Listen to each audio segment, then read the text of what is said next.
His Excellency, the President of the Republic of the Philippines, Rodrigo Duterte.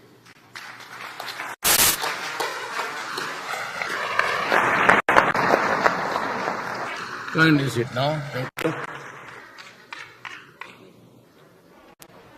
Salamat po.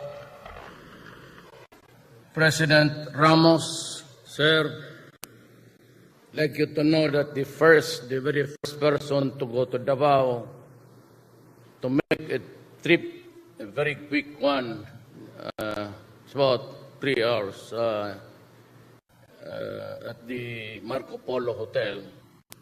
We were all there for 3 hours, and he said, it is time that Mindanao will have a president. And despite of my own misgivings about money, machinery, and everything, I prevailed because of his inspiration. Salamat po, Mr. President. Excellencies of the Diplomatic Corps, Secretary Sueno, Secretary Defense Lorenzana of the Defense Department, our new Police Director, Ronald La Rosa, the members of the Senate, Manny Pacquiao, Risa, nice to see you again. Congressman Batuil, sir, how are you? The Chief of Staff, Ricardo Bisaya, and the Major Service Commands of the Armed Forces of the Philippines, former Acting Police Deputy Director, General Francisco Yami Jr., the Chiefs of the National Police, men and women of the Philippine National Police, fellow workers in government, beloved countrymen. There is no riddle in the hiring of persons to hold sensitive positions in government. As I have said, I am a provinciano, and my sphere of influence was limited in the Davao region. Or at that time, there was only one Davao, and because, I grew up there, and I studied in Manila, so my crowd was limited to my schoolmates and, of course, my classmates. And then I became a mayor and congressman, few other people in government already. Now, in selecting the PNP Director General and the sensitive positions of immigration and,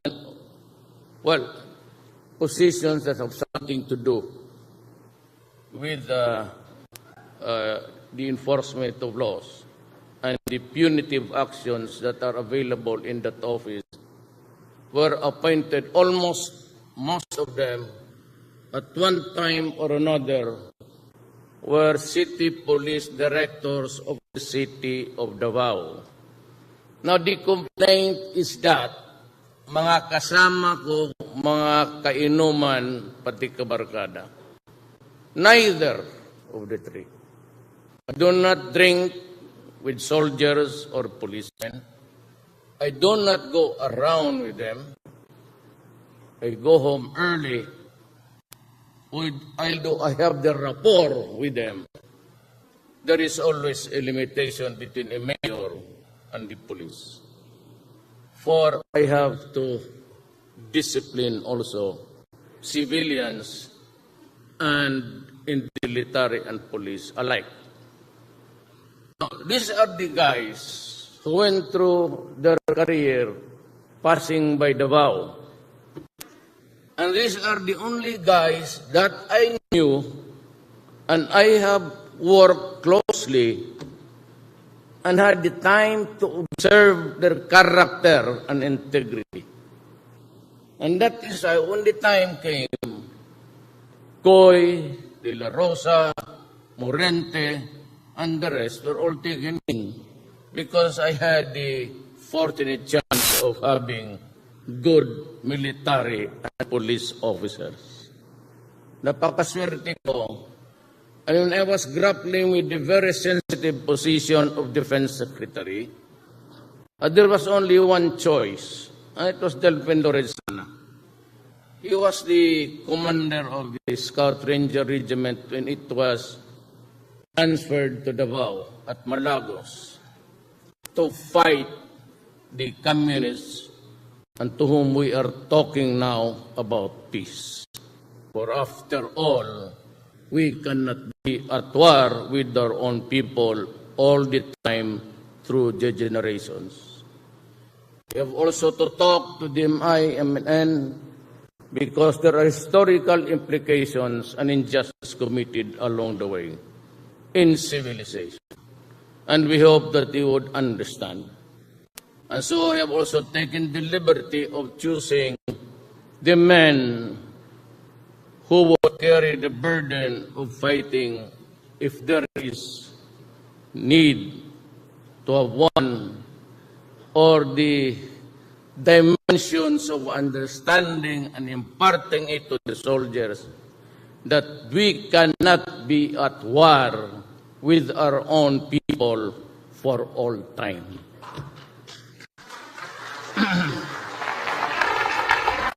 I am glad that General De La Rosa provided the light moments for us. But I'd like to be harsh and I mean no offense to anybody. Sa trabaho, ika nga, sa ating tatag-trabaho lang. You know, let me put forward a very simple story. I became a lawyer in 1972, bar 72, during the crucial years, the first year of the implementation of the martial law. And when I went there, times were hard. And I got married right away. So I had to support the family and one child. At that time, the salary was not really that good. So I had to take an extra job. And what was it?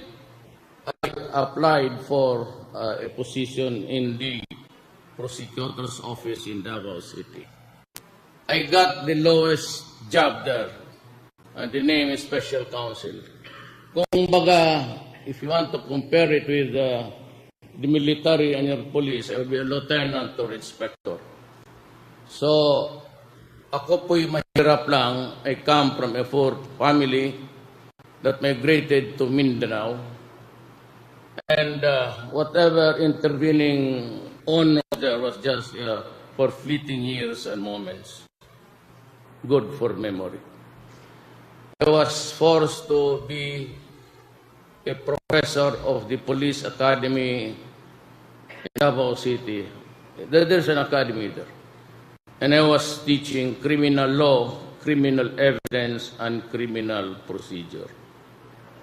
And there was a time that, I would not want to pull my own chair, that no fiscal in Davao City would accept the task of prosecuting military offenders, police offenders, and rebellion leaders. I was pushed to that task and I took it as part of the job. For and it been the years, I have investigated all of you. And for those who committed crimes, though exceeding an authority, but in the performance of duty, alam ninyo yan.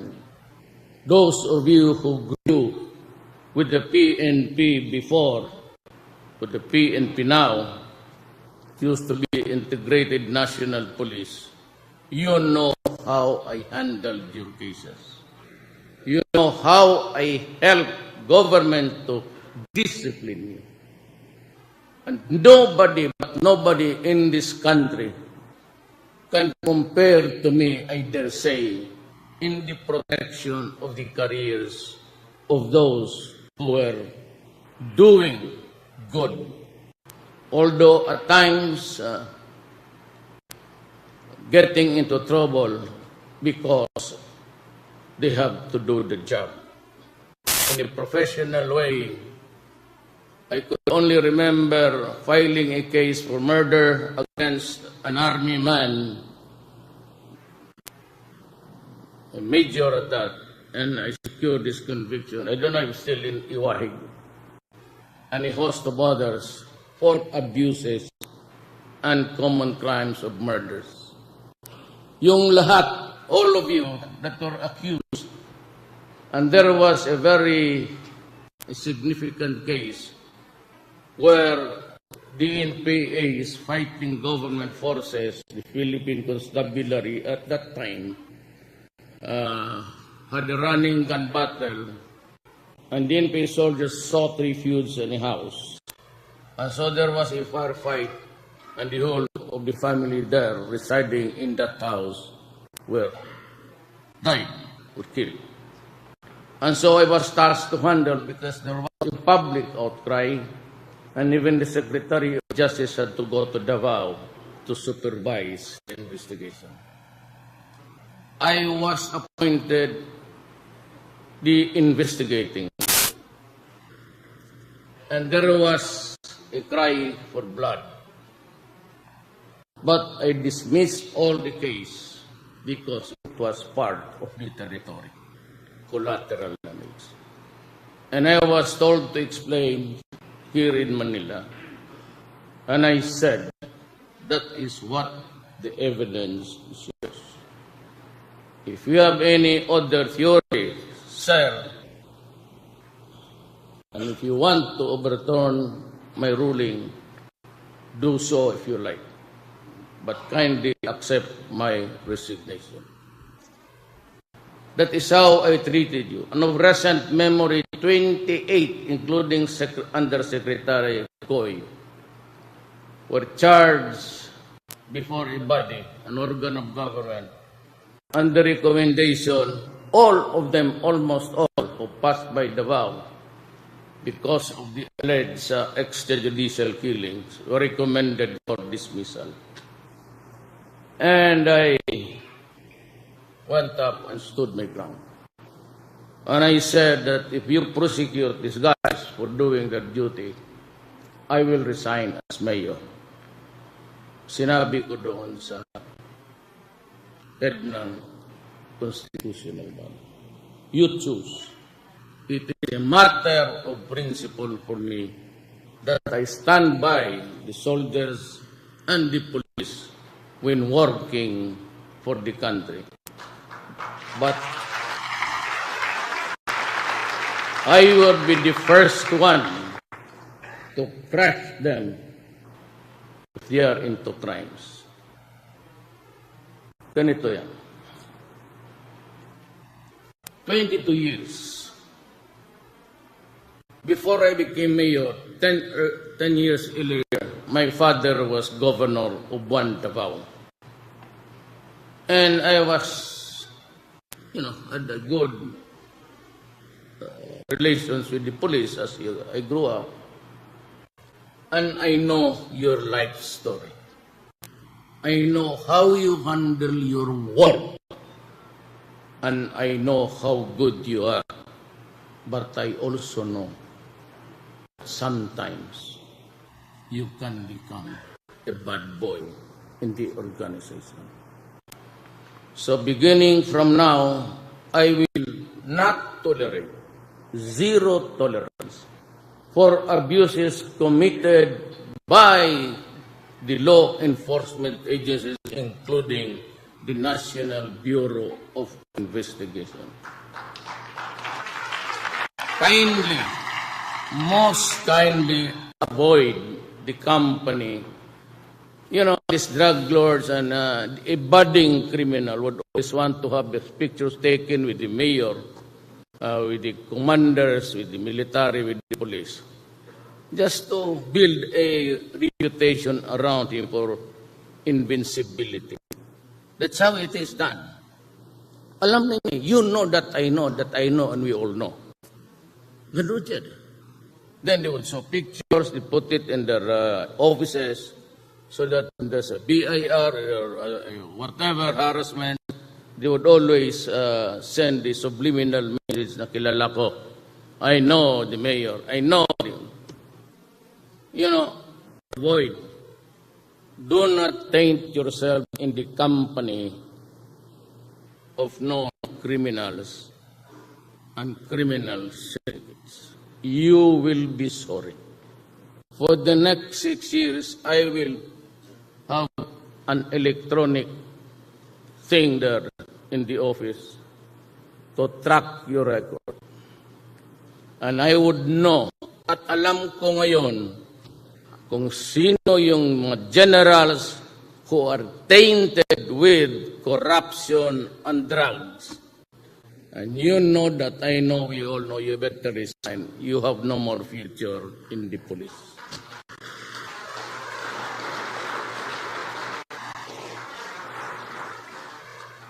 Joke with anybody else, but not me, because I have my orders from President Ramos. Do what is good for the country. And he's the #1 policeman thereabout now.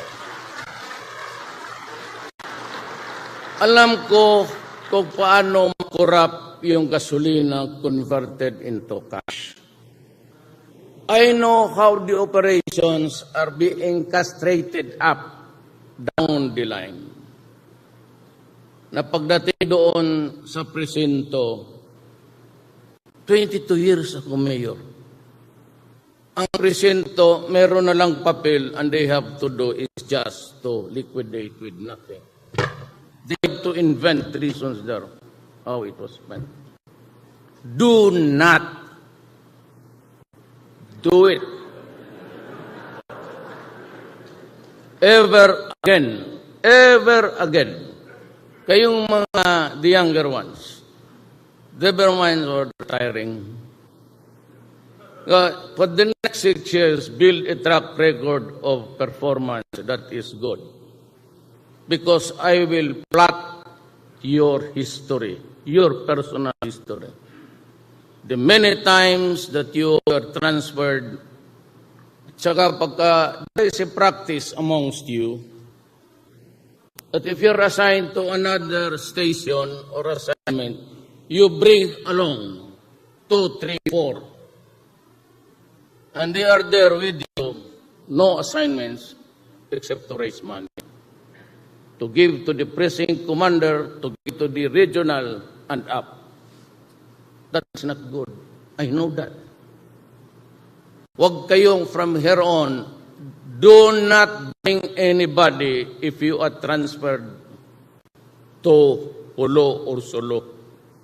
Go there and fight the Abu Sayyaf alone.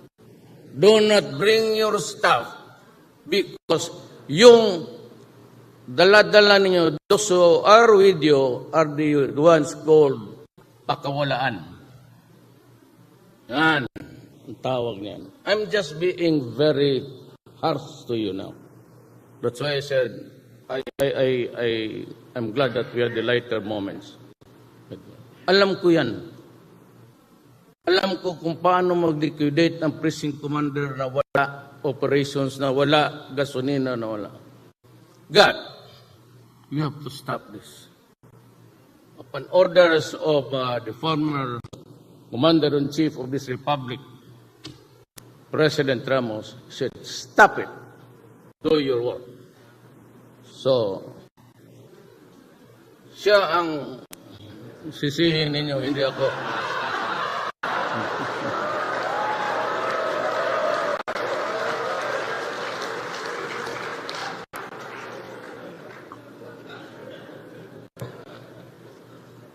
You know, one thing that you should realize, ordinaryong tao lang ako. I have no credentials to brag about. I'm just an ordinary, an average person. But I took care to learn what is learned about life. So, magpagkahanan lang tayo dito ngayon. Alam ko. And that is why I told General Visaya, go ahead, form your board of generals, and you take care of your organization. I only choose the chief of staff. Then let the board of generals decide the careers of the men in uniform. They do not go to me, and I will not entertain you for promotion or transfer. Just like Bato and the rest of you guys there, Morente, Koy, and everyone. I never interfered in their choices of commanders. Sinasabi ko lang, you do your own thing, you assemble a team to help you succeed. I will not interfere in the assignments, but you have to answer to me for anything that happens. Ganon tayo dito. I am ready for the army, but for the police, I am very sorry. I do not want to return to that board of generals until there is a reformation in the organization. But be sure that when everything after 6 years, we are back to what you are supposed to be. A law enforcement, law-abiding, God-fearing, and only doing what is good for the country, then you can have everything back, including the board of generals. In the meantime, no such thing. And I told Bato na huwag tayong mapahiya sa Pilipino. And may I, as a parting words, I will protect you.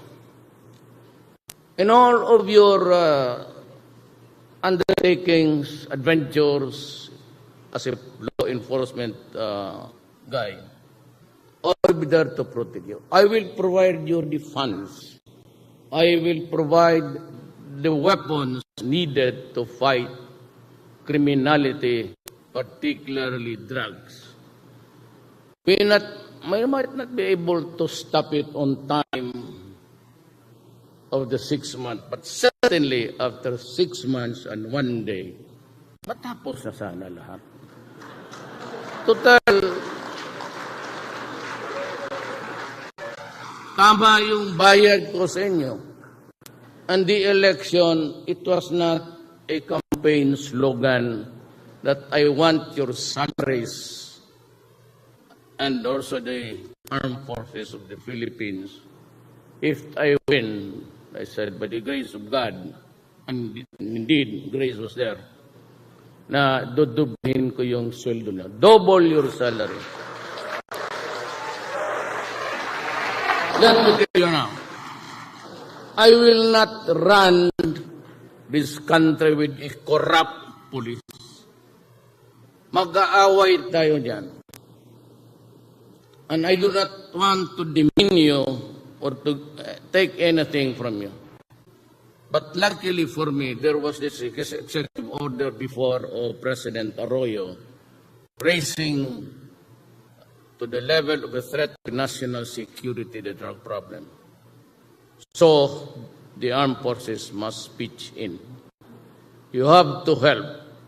You have to get rid, because saan ka nakakita dito? Nowhere in this world except in South America. And I'm giving you the box by Ion Cartrell, the saddest history of this pale South America. I would say that, make a projection, if I do not interdict now the drug problem, 7 years from now, or 2 politics from now, or even 1, it would become a narco-politics like in South America and Mexico. Saan ka makakita? Where do you find a country, a mayor is inaugurated in the morning, and in the afternoon, she is executed? That will not happen That will not happen during my watch. I said I will be harsh. But for all about this killing, extrajudicial killing, may I again bring you back to your fundamentals. About the only time that a police officer or any civilian for that matter acting in defense for himself or for a stranger is that you announce your authority or at least the crime or the wrong that the other guy has committed. And you just announce that you are arrested. And you're a civilian, you can do that. And if you drop your arms, and then you start to overcome the resistance if there is one. And if there is a resistance that would place your life in jeopardy, then by all means, shoot and shoot him dead.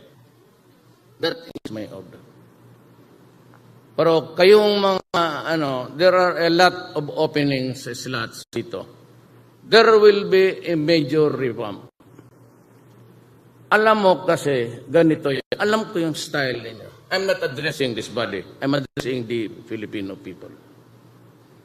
Kayong mga police na scalawags, nagkakakaso kayo. Robbery, kidnapping, bantay kayo kasi titignan ko yung record. Bantay kayo. No, do not mess up with me. I'm not challenging anybody. But do not ever, take it against me kasi talagang hiritan ko kayo. You commit crimes. Then you are charged. You go AWOL or AWOL dito sa dialect natin. Then you let the years pass, 2, 3 years. I mean, you feel that you can already bargain with the victim, or the victim has died, or the victim has transferred to another residence. You smell around, and then suddenly you surface with your lawyer and say, Your Honor, I have decided to surrender because there is a warrant of arrest against me. And then he is put on bail or detained, a non-bailable offense, kidnapping, murder. So what do? You go to the arrest where you are free to go around even if you are really supposed to be in detention. Tapos palakad-lakad lang kayo. Then when it is calendared, you go to the court and say, Your Honor, I want the trial now. Because I feel that I am innocent, I'm insisting on a trial. So the server goes to serve the summons for the offended party to appear that day. I mean, you know very well that you surrender because everything is already clear. So the following hearing, you say, Your Honor, we would like to have the trial now.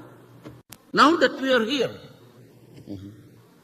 There is no service because the server was paid just to say, cannot be located or nowhere to be found. I was a prosecutor. Do not. I know that. Pagkatapos yan, Your Honor, the lawyer would say, my client is innocent. He's now insisting on the trial of the case. Otherwise, we invoke the constitutional provision under the Bill of Rights, speedy trial. And you would insist on the trial, or else you ask for a dismissal of the case if there are no witnesses. Then you insist, and the poor prosecutor would say, Your Honor, give us a last chance to... But he cannot go out of the office. There are thousands of cases to be heard in 1 month. The fiscal has about 10 criminal cases every day. Ready yan pag may witnesses. Those wallowing in good time are the defense lawyers. They have 1 or 2 cases for the day. They have studied the case carefully. they have the money to interview the witnesses and concoct another true story. So, on the third hearing, the court will say, Fiscal, ready? Your Honor, I'm sorry, I have no witnesses. Opposite counsel, Your Honor, we insist on a trial of the case. If the fiscal is not ready, the prosecutor, then we ask the dismissal of the case. Every dismissal of a case which bears to the reason that there are no witnesses or any witness, that dismissal is with jeopardy. It can no longer be defied. Kaya alam ko yan lahat. I said I was a trial prosecutor for 10 years. I've been a mayor in social contact with every human being in my territory. Not quite different from the rest of what ails this problem. Corruption, including the law enforcement. I'm willing to give you a break, but those who were, after dismissal, you go to Crame. Crame has no other option. Says there that the case is dismissed because there is no witness. That is a dismissal on the merit. So you have to be taken back, my God, with back salary. You have your grand time, good time, and we pay you back for the years that you are in vacation. I will not allow or countenance that anymore. Sorry ho, magkaibigan ko kayo. As I have said, you can never find any city mayor in the history of this country who protected his men, his soldiers from harm. Delphine Lorenzana was he knows how I defended, the onslaught of the legal of the left. Or I am a socialist. I belong to the left dimension of the way we think. That is not my fault. I am a son of a poor man. But, more than that, I have this constitutional duty to protect every man to give his due.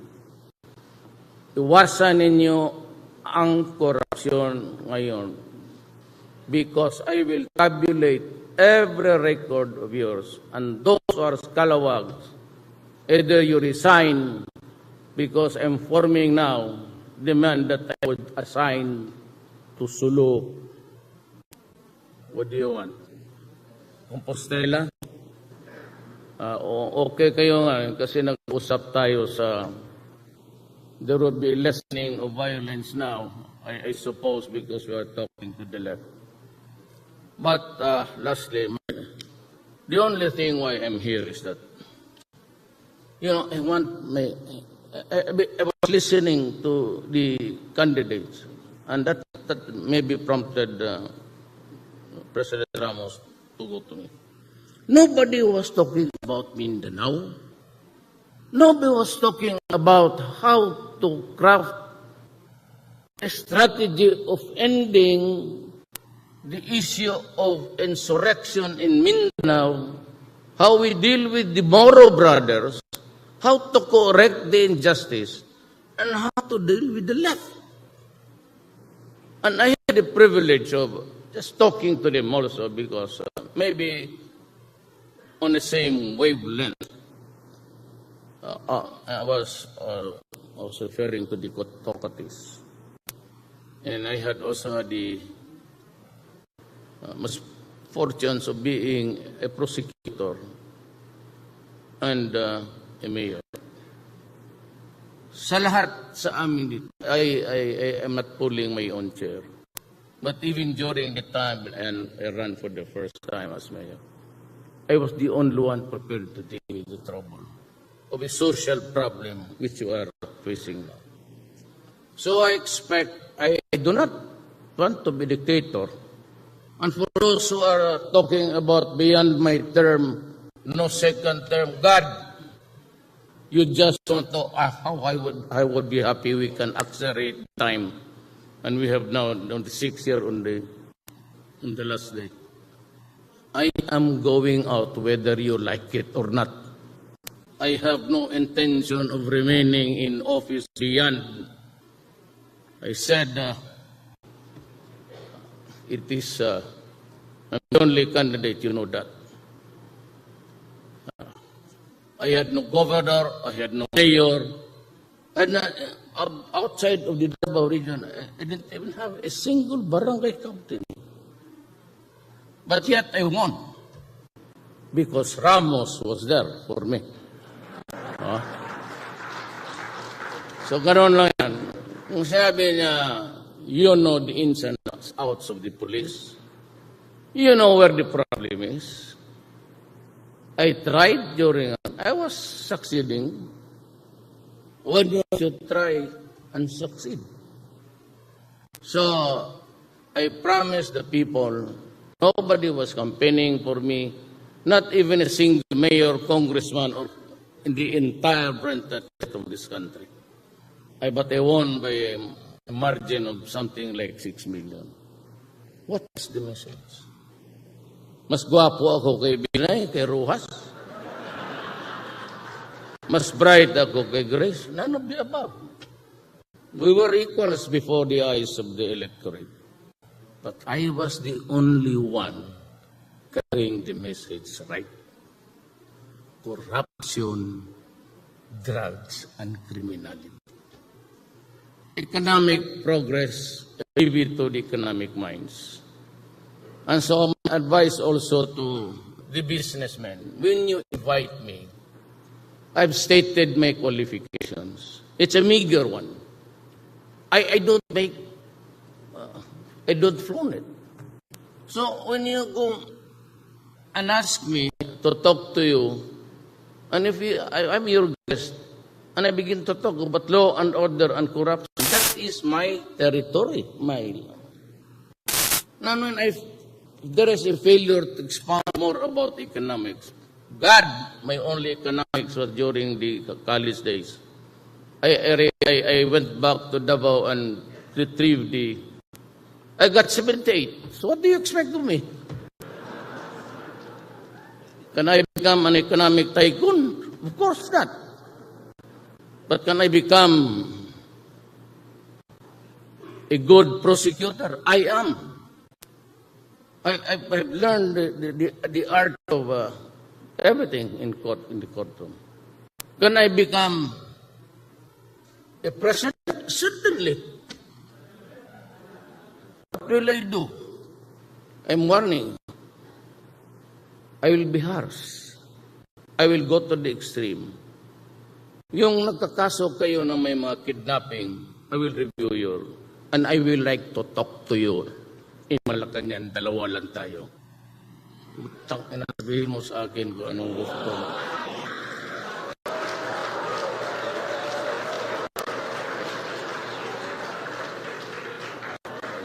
Do not bullshit with me. But do your duty, I will die for you. Do your duty, and if in the process you kill 1,000 persons, because you are doing your duty, and I will protect you. And if they will try to impeach me, I will hurry up the process, and we go out of the service together. Thank you, and good morning.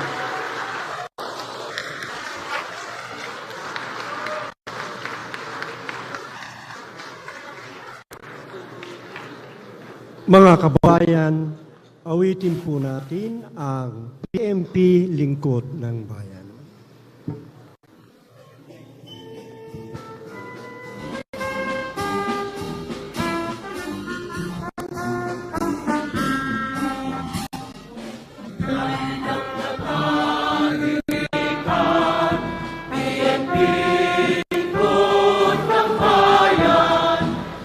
Pinalabing ka na strength. Maraming salamat po, mahal na Pangulo.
And that concludes our ceremony, ladies and gentlemen. Muli po, maraming salamat sa mahal na Pangulo at sa inyong lahat sa pagdalo sa okasyon na ito. Magandang umaga po.